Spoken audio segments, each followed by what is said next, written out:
السلام علیکم۔ آج جو ہمارا ڈسکشن کا ٹاپک ہے وہ گلگت بلتستان ہے۔ آپ نے بار بار نیوز میں آج کل تو گلگت بلتستان کا نام سنا ہی ہوگا، اور اس پر ڈسکشنز بھی ہوتے آ رہی ہوتے ہیں کہ جو گلگت بلتستان ہے وہ پاکستان کا 5واں پراونس ہے۔ بہرحال جو گلگت بلتستان ہے اس کو فارملی ناردرن ایریاز کہا جاتا ہے۔ سب کو پتہ ہے ناردرن ایریاز پاکستان کے وہ ایریاز جو بہت ہی زیادہ خوبصورت ہے۔ یہ ایک ریجن ہے جس کو پاکستان ایڈمنسٹر کرتا ہے ایز این ایڈمنسٹریٹو ٹیریٹری۔ اس کا مطلب یہ ہے کہ لیگلی اور کانسٹیٹیوشنلی نہ تو یہ پراونس ہے نہ تو یہ اٹونومس ریجن ہے، لیکن اس کی جو ایڈمنسٹریشن ہے وہ ڈائریکٹلی جو ہے اسلام آباد سے کی جاتی ہے۔ یہ جو لارجر کشمیر ریجن ہے اس کا ناردرن پورشن ہے، اور اس کی جو ایریا یہ کور کرتا ہے وہ 72,971 کلومیٹر اسکوائر ہے۔ ایڈمنسٹریٹو ریجن کی بات کیجیے تو جو یہ ریجن ہے گلگت بلتستان کا، اس کو 3 ڈویژن میں تقسیم کیا گیا ہے۔ گلگت ہے، دیامر ہے اور بلتستان ہے۔ اس کے علاوہ اس کو فردر پر سب ڈیوائڈ کیا گیا ہے ڈسٹرکٹس میں، جن کے تعداد جو 10 ہے۔ گانج ہے، شیگر ہے، ہرمانگ ہے، سکردو، گلگت، غزر، ہنزا، نگر، دیامر، استور، یہ ڈسٹرکٹس کے نیمز ہیں۔ شاید میں غلط پروناؤنس کر رہی ہوں، لیکن مجھے اسی طرح پتہ ہے، میں نے اسکرپٹ سے دیکھے ہیں۔ ہسٹری کی بات کیجیے تو یہ جو ریجن ہے اس کی ہسٹری کمپلیکس ہے۔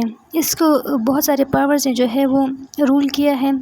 19 سینچری میں جو گلگت بلتستان کا ریجن تھا، ایک سکھ امپائر کا سکھ امپائر اس کا پارٹ تھا، اور اس کو رول کرنے والا پرسن جو ہے وہ مہاراجہ رنجیت سنگھ تھا۔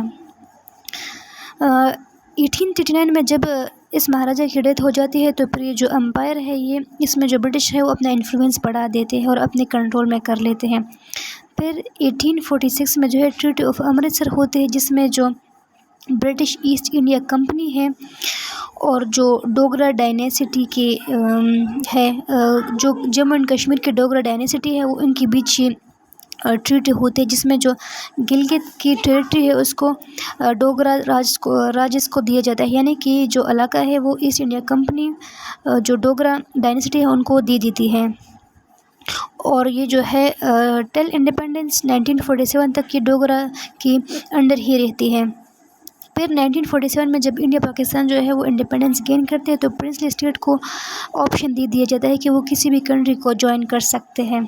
انیشیلی جو جموں اینڈ کشمیر کے مہاراجہ ہے وہ انڈیپینڈنٹ رہنا چاہتے ہیں، لیکن پھر جو ہے وہ 1948 میں وہ انسٹرومنٹ آف ایکسیشن سائن کرتے ہیں انڈیا کے ساتھ۔ تو جو گلگت بلتستان کے لوگ ہیں وہ لوکلی ریبیلین کرتے ہیں، لوکلی وہ جو ہیں ان کے اگینسٹ کھڑے ہو جاتے ہیں۔ ان کو لیڈ کرنے والے گلگت اسکاؤٹس ہوتے ہیں، یہ ایک پیراملٹری فورس ہوتے ہیں جس میں جو ہے ریجن کے سولجر جو ہے وہ ہوتے ہیں، اور وہ جو لوگ ہیں وہ اپنی مدد آپ کہتے ہیں جو ہے ڈوگرا رول ہے ان کو اوور تھرو کر دیتے ہیں رولرس کو، اور اپنے جو الائنس ہے وہ پاکستان کے ساتھ جو ہیں وہ ڈکلیئر کر دیتے ہیں، یعنی کہ خود سے پاکستان کا پارٹ بن جاتے ہیں۔ اور ان کوششوں کا یہ صلہ ملتا ہے کہ 1947 میں ہم نے انڈیپینڈنس گین کی ہے اور 2026 ہے، ان کی جو آئیڈینٹی ہے وہ ابھی تک انکلیئر ہے کہ یہ پاکستان کے لوگ ہیں بھی یا نہیں، کیونکہ نہ تو ان کے پاس اپنی آئیڈینٹی ہے۔ ان کی جو آئیڈینٹی ہے اس کو اس بات سے مشروط رکھا گیا ہے کہ جب تک جو آکوپائڈ جموں اینڈ کشمیر ہے اس کا جو مسئلہ ہے وہ حل نہیں ہو جاتا، تب تک یہ پاکستان کا پارٹ نہیں بن سکتا۔ تو یہ ان کو صلہ ملا ہے اتنی زیادہ اپنی کوششوں کا۔ بہرحال ہم ہسٹری کو کنٹینیو رکھتے ہیں، تو جب یہ پاکستان کے ساتھ اپنی الائنس جو ہے وہ ڈکلیئر کر دیتے ہیں تو پھر ان کی جو یہ آ جاتے ہیں AJK گورنمنٹ کے اندر، یعنی آزاد جموں اینڈ کشمیر کی جو گورنمنٹ ہے اس کے اندر آ جاتے ہیں، لیکن ٹل 1949 تک ہی رہتا ہے جب تک کراچی ایگریمنٹ نہیں ہوتی۔ جب کراچی ایگریمنٹ ہو جاتی ہے تو ان کی جو ریگولیشن ہے وہ FCR کے انڈر کر دی جاتی ہے۔ FCR جو ہے یہ فرنٹیئر کرائم ریگولیشنز ایکٹ ہے، جس کے تھرو جو فاٹا ہے اس کو بھی گورن کیا گیا تھا ٹل 2018۔ یہ ایک بہت ہی جو ہے ڈریکونین ٹائپ ریگولیشن ہے۔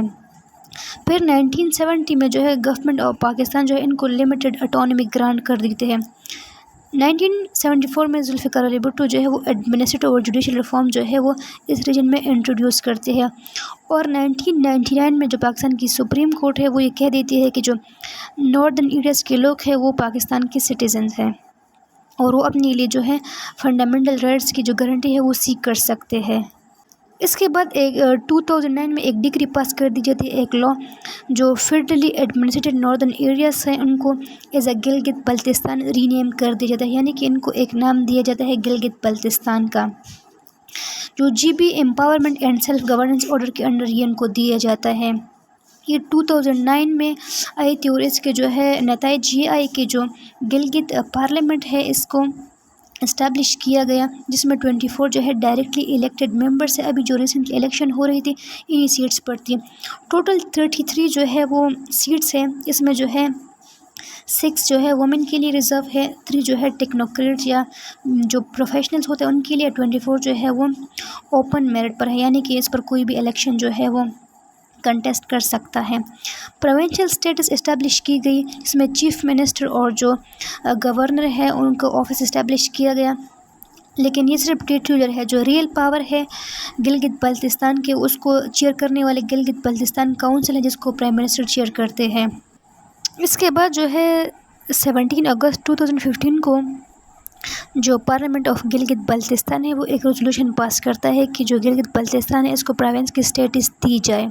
اسی کے لیے ایک کمیٹی فارم ہوتی ہے جو کہ جس کو ہیڈ کرنے والا سرتاج عزیز ہوتا ہے۔ یہ اس کا جو پرپس ہوتا ہے وہ یہ ہے کہ جو ریفارمز ہے وہ انٹروڈیوس کی جائے ریجن میں۔ ان کی جو ریکمنڈیشنز ہے وہ آتی ہے 2017 میں، جس میں یہ ریکمینڈ کیا جاتا ہے کہ جو گلگت بلتستان ہے اس کو پاکستان کی پروونس ڈکلیئر کی جائے تھرو امینڈمنٹ ان کانسٹیٹیوشن۔ اس کے علاوہ یہ بھی کہا گیا ہے کہ جو گلگت بلتستان ہے اس کو انڈس سسٹم اتھارٹی میں، نیشنل اکنامک کونسل میں اینڈ نیشنل فائنینس کونسل میں جو ہے ریپرزنٹیشن دی جائے۔ ان ساری چیزوں کے باوجود بھی کچھ نہ ہو سکا، اور جو گورنمنٹ نے جو ہے گلگت بلتستان ڈگری جو ہے وہ اسٹیبلش کیا، انٹروڈیوس کیا 2018 میں۔ فردر ڈیولپمنٹ تب ہوتے ہیں جب پاکستان کے جو پی ایم ہے عمران خان، وہ یہ کہتے ہیں کہ وہ جو گلگت بلتستان ہے اس کو ایز اے پروونس جو ہے وہ کنٹری میں جو ڈکلیئر کریں گے اور اس کو پروونس بنائیں گے، لیکن ایسا کچھ نہ ہو سکا کیونکہ یہاں پر جو ہے بہت سارے پروجیکٹس ہیں، ان پر بہت زیادہ ٹیکسز لگائے جاتے ہیں، تو اگر ان کو پروونس کا درجہ بھی دیا جائے تو پھر یہ ساری چیزیں جو ہے یہ پروونس کے کنٹرول کے انڈر چلی جائے گی۔ تو فی الحال تک ابھی ان کو جو ہے کانسٹیٹیوشنل اسٹیٹس نہیں دیا گیا۔ اب اس کی پروونس نہ بننے کے بھی بہت سارے ریزن ہیں۔ سب سے پہلے یہ ہے کہ اس کی جو اسٹیٹس ہے وہ انکلیئر ہے، اور جو اس کو جو ہے اسپیشل رائٹس نہیں دیے گئے، مطلب اس کی جو گورننس ہے وہ آرڈر کے تھرو ہوتے ہیں جو 2009 میں آئی تھی، Gilgit Baltistan empowerment and self governance order. Secondly اس ریجن کو انڈیا کلیم کرتا ہے کہ یہ ڈسپیوٹڈ ٹیریٹری ہے۔ اگر پاکستان اس کو ایز اے پروونس ڈکلیئر کر دے گا تو یہ دونوں جو اسٹیٹ ہے جو کہ نیوکلیئر پاور ہے ان کے بیچ جو ٹینشن ہے ان کو اسکیلیٹ کر سکتا ہے۔ اس کے علاوہ اسٹریٹجی کے لیے بہت زیادہ امپورٹنٹ ہے، کیونکہ جو سی پیک ہے چائنا پاکستان اکنامک کوریڈور، اس کی جو فلیگ شپ پروجیکٹ ہے بیلٹ اینڈ روڈ انیشیٹو، اس کی جو کنسٹرکشن ہے روڈس کی برجز ہے، جتنی بھی ساری چیزیں ہیں، اس کے لیے گلگت بلتستان جو ہے ایک کروشل پارٹ ہے۔ اگر اس کو ایز اے پروونس جو ہے وہ ڈکلیئر کر دی جائے تو یہ کمپلیکیشن پیدا کر سکتا ہے، اور جو پروجیکٹ ہے ان کی امپلیمنٹیشن ڈیلے ہو سکتی ہے۔ اس کے علاوہ یہاں پر جو ہے بہت ہی ڈائیورس ایتھنک اور لینگوسٹک پاپولیشن ہے، تو اگر پروونس ڈکلیئر کر بھی دیا جائے تو اس کو ایز اے پروونس گورن کرنا مشکل ہو سکتا ہے۔ لیکن یہ سارے کلیمز ہے، لیکن جو ہمارے ایڈمنسٹریشن میں جو لوگ بیٹھے ہیں جو بڑے بڑے ڈگریاں لے کے، تو ان کا کام ہے نا کہ کوئی فیلڈ ورک کرے، اس چیز پر ریسرچ کرے، اس کو ایز اے پروونس جو ہے وہ ڈکلیئر کرے۔ اگر اس کو پروونس ڈکلیئر نہیں کر سکتے، یہ یو این ریزولوشن کے تھرو باؤنڈ ہے، تو انٹرم یا پروویژنل اسٹیٹس تو دے سکتے ہیں نا، تو گلگت بلتستان کے لوگوں کو جو ہے وہ فل ریپرزنٹیشن اور آئیڈینٹی ملنی چاہیے۔